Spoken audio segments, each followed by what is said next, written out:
अस्सलाम वालेकुम बच्चों। आज हम आपकी मराठी की किताब सुगम भारती इत्या 7वीं का चौथा सबक पढ़ने जा रहे हैं। इस सबक की हम बुलंदख्वानी के साथ साथ सबक को समझने की भी कोशिश करेंगे। चौथे सबक का नाम है आपके अनुभवी शेतकरी। पाठ 4 अनुभवी शेतकरी। यशवंत सुरेश, जन्म 1978। विविध वृत्तपत्रे व मासिकांमधून लेखन। रामरावांनी आपल्या मुलांना कष्टाचे महत्त्व पटावे म्हणून केलेली युक्ती कशी यशस्वी झाली याचे वर्णन प्रस्तुत पाठात लेखकाने केले आहे। आयुष्यभर कबाड कष्ट करून रामरावांनी 8 एकरांची शेती स्वतःच्या मालकीची केली। एकीकडे शून्यातून विश्व निर्माण केल्याचा आनंद रामरावांच्या मनात होता, तर दुसरीकडे आपली तिन्ही मुले नीट शिकली नाहीत आणि शेतीच्या कामाला हातभार लावत नाहीत या चिंतेने त्यांचे मन ग्रासले होते। उतार वयामुळे आता कामी होत नव्हते, त्यात मनाच्या या रोगाला कोणतेच औषध लागू पडत नव्हते। बिछाण्यावर पडलेल्या रामरावांच्या डोळ्यांसमोर 8 एकरांचा हिरवागार पट्टा ओसाळ पडल्याचे दुःस्वप्न तरळून जायचे। जीव घाबराघुबरा व्हायचा, पण तिन्ही मुलांना फिकीर नव्हती। 22-25 वर्षाचे हे तगडे तरुण गावभर हिंडत गप्पा मारत आणि फक्त जेवायला घरी वेळेवर येत। रामरावांना काय करावे हेच कळेना। एके दिवशी डॉक्टरांकडे जाण्याच्या उद्देशाने रामराव घराबाहेर पडले। दवाखान्यात न जाता पेठेतल्या एकमेव बँकेत गेले। बँकेच्या व्यवस्थापकाशी अर्धा तास चर्चा केली नि परत घरी आले। रात्री रामरावांच्या पत्नीने सर्वांना जेवायला बोलावले। जेवणापूर्वी रामराव मुलांना म्हणाले, मुलांनो, आता मी थकलोय। माझ्याच्यानं ही शेतीवाडीचे कामं होणार नाहीत। तुम्हालाही शेतीचे काम करायला कमीपणा वाटतो। बँकेत मी तुमच्यासाठी कर्जाची सोय करून आलोय। तुम्हाला प्रत्येकाला 5 लाख रुपये कर्ज मिळेल। त्यातून तुम्ही पोटापाण्याचा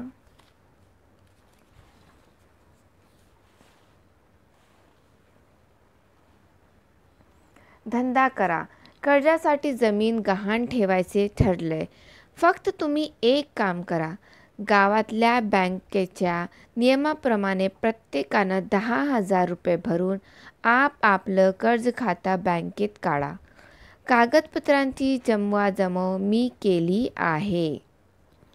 आता आपण जेवढं वाचून घेतलेल्या मुलांनो तेवढं आपण समजून पण घेऊ। जितना हमने पढ़ा है हम उसको अभी समझ भी लेंगे। सबक का नाम है अनुभवी शेतकरी, मतलब तजुर्बेकार किसान। शेतकरी का मतलब होता है किसान, अनुभवी मतलब तजुर्बेकार। इसके लेखक हैं यशवंत सुरेश। इस सबक में रामराव नाम का एक किसान है जो अपने रामराव ने आपल्या मुलांना कष्टाचे महत्त्व, कष्ट मतलब मेहनत की अहमियत ये बताने के लिए युक्ति कशी यशस्वी झाली। युक्ति म्हणजे आइडिया, ये बताने, मेहनत की अहमियत समझाने के लिए उन्होंने एक आइडिया किया और वो आइडिया कैसे कामयाब हुई वो इस सबक में बताया गया है। आयुष्यभर कबाड कष्ट करून रामरावांनी 8 एकरांची शेती स्वतःच्या मालकीची केली। आयुष्यभर मतलब पूरी जिंदगी, कबाड कष्ट करून मतलब सख्त मेहनत करके रामराव ने 8 एकड़ की ज़मीन, शेती मतलब खेती, 8 एकड़ की खेती, एकड़ जो है ज़मीन नापने की पैमाइश है। तो इसी तरह से रामराव की जो ज़मीन थी वो खेती जो थी वो 8 एकड़ की थी। 8 एकड़ की खेती रामराव ने स्वतःची मालकीची होती, मतलब खुद की थी। रामराव ने पूरी ज़िंदगी मेहनत की, कष्ट किया और खुद की 8 एकड़ की ज़मीन तैयार की।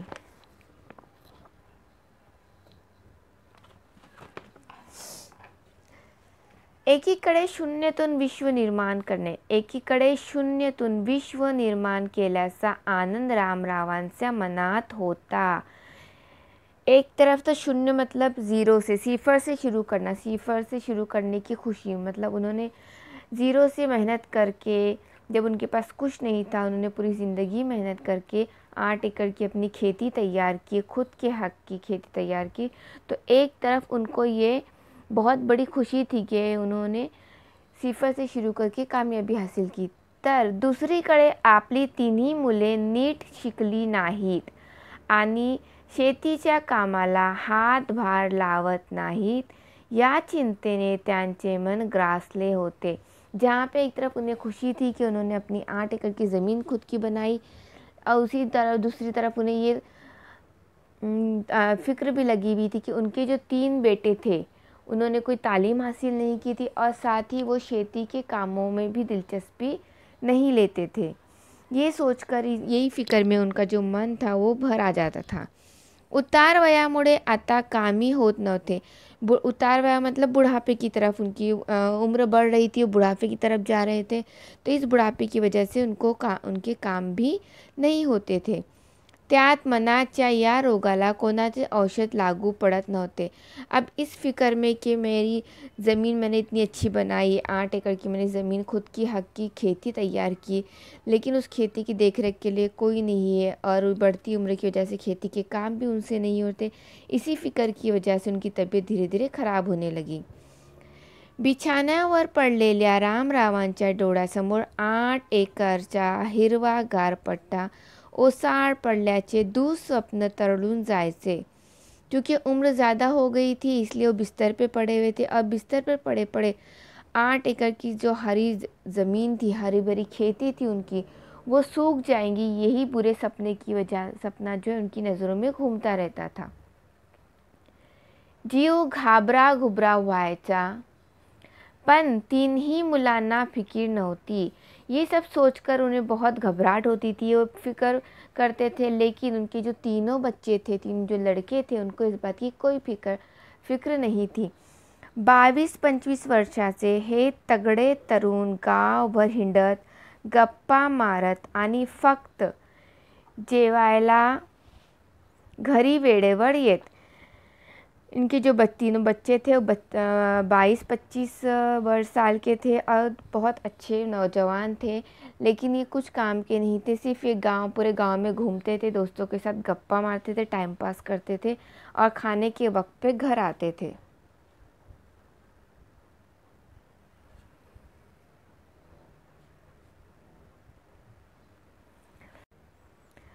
रामरावांना काय करावे हेच कळेना। रामराव को समझ ही नहीं आता था कि क्या करना चाहिए, कैसे इन बच्चों को समझाना चाहिए। एके दिवशी डॉक्टरांकडे जाण्याच्या उद्देशाने रामराव घराबाहेर पडले और एक दिन डॉक्टर के पास जा रहा हूँ इस मकसद के तहत रामराव जो है, उद्देशाने नहीं मकसद के तहत रामराव जो है वो घर के बाहर निकल गए। दवाखान्यात ना जाता पेठेतल्या एकमेव बँकेत गेले और दवाखाने में ना जाते पेठेतल्या मतलब बाजार के एकुलते एक बैंक में वो गए। बँकेच्या व्यवस्थापकांची अर्धा तास चर्चा केली नी परत घरी आले। व्यवस्थापक मतलब मैनेजर जो बैंक का कामकाज देखता है, बैंक उससे आधा घंटा बातचीत करके चर्चा करके वो घर वापस आ गए। रात्री रामरावांच्या पत्नीने सर्वांना जेवायला बोलवले। रात में रामराव की बीवी ने सबको खाने पर बुलाया। जेवणापूर्वी रामराव मुलांना म्हणाले, खाने से पहले रामराव ने बच्चों से कहा, मुलांनो आता मी थकलोय। बच्चों अब मैं थक गया हूँ, माझ्याच्याही शेतीवाडीचे काम होणार नाहीत। मुझसे अब ये खेती बाड़ी के काम नहीं होंगे। तुम्हालाही शेतीची काम करायला कमीपना वाटते और तुम लोगों को भी खेत के काम करने में कमीपना तुम महसूस करते हो, तुम्हें छोटापन आ जाता है। बँकेत मी तुमच्यासाठी कर्जाची सोय करून आलोय। मैंने बैंक में तुम्हारे लिए कर्ज की सहूलत की हूँ। तुम्हाला प्रत्येकाला 5 लाख रुपए कर्ज मिळेल. तुम तीनों को एक एक को 5 लाख रुपए कर्ज बैंक से मिल सकता है. त्यातून तुम्ही पोटा पाण्याचा मतलब उन पैसों में से, उस 5 लाख में से तुम अपने लिए, अपने पेट के लिए, अपनी ज़िंदगी के लिए धंदा करा, कोई काम सुरू करो. कर्जासाठी ज़मीन गहाण ठेवायचं ठरलंय. कर्ज के लिए ज़मीन जो है वो गिरवी रखने का तय हुआ है. फक्त तुम्ही एक काम करा, तुम सिर्फ एक काम करो. गावातल्या बँकेच्या नियमाप्रमाणे प्रत्येकाने 10,000 रुपये भरून आपल्या कर्ज खाता बँकेत काढा. कर्ज साठी ज़मीन ग्रहण रखेंगे. और ये भी कहा कि आप लोगों को सिर्फ एक काम करना है. गांव की बैंक के उसूल के नियमाप्रमाणे, मतलब उसूल के मुताबिक प्रत्येकाने हर एक को 10,000 रुपये भरून, 10,000 रुपये भरकर अपना कर्ज खाता, यानी जिसमें उनका कर्ज आके जमा हो जाएगा, वो खाता अकाउंट ओपन करना है. कागदपत्रांची जमवाजमव मी केली आहे. मैंने कागदपत्रों की सारी जमवाजमवी केलेली आहे. मुलांना खूप आनंद झाला. बच्चों को बहुत खुशी हुई. प्रत्येकाच्या डोळ्यांसमोर 5 लाखांचा आंकड़ा तरळत होता. अब तीनों बच्चों को काम धाम तो कुछ करते नहीं थे, बस गप्पा मारते थे, टाइम पास करते थे. 5 लाख सुनकर तीनों बहुत खुश हुए और उनके नज़रों के सामने वो 5 लाख घूम रहे थे. त्यानंतर हे 10,000 कुठून आणायचे असा प्रत्येक जण विचार करू लागला. अब उसके बाद 10,000 जमा करके अकाउंट खोलना था, बैंक खाता खोलना था. तो ये 10,000 कहाँ से आएंगे, ये वो लोग सोचने लगे. त्या रात्री तिन्ही मुले बराच वेळ चर्चा करत एकत्र बसली. उस रात तीनों बच्चे एक दूसरे से बातचीत करते हुए काफ़ी देर तक बैठे रहे. दुसऱ्या दिवशी सकाळी कुठेतरी पेठेत मित्रांकडे उसनवारी करण्यासाठी गेली. दूसरे दिन सुबह पेठेत म्हणते बाज़ार में, कहीं तो बाज़ार में या कभी दोस्तों के पास ये लोग गए. पण कोणाचेच काम झाले नाही. लेकिन किसी का काम नहीं हुआ. रामराव या सर्वांचा कानोसा घेत होता. रामराव ने ऐसे अंदाज़ा लगाया था कि ये बच्चे सुबह उठकर बाज़ार में अपने दोस्तों के पास उधारी मांग रहे. उसनवारी मतलब उधारी मांगने के लिए गए होंगे, लेकिन इनका किसी का काम नहीं हुआ. दोपहरच्या वेळी तिन्ही मुले रामरावांचा निरोप घ्यायला आली. दोपहर के वक्त तीनों बच्चे रामराव के पास आए.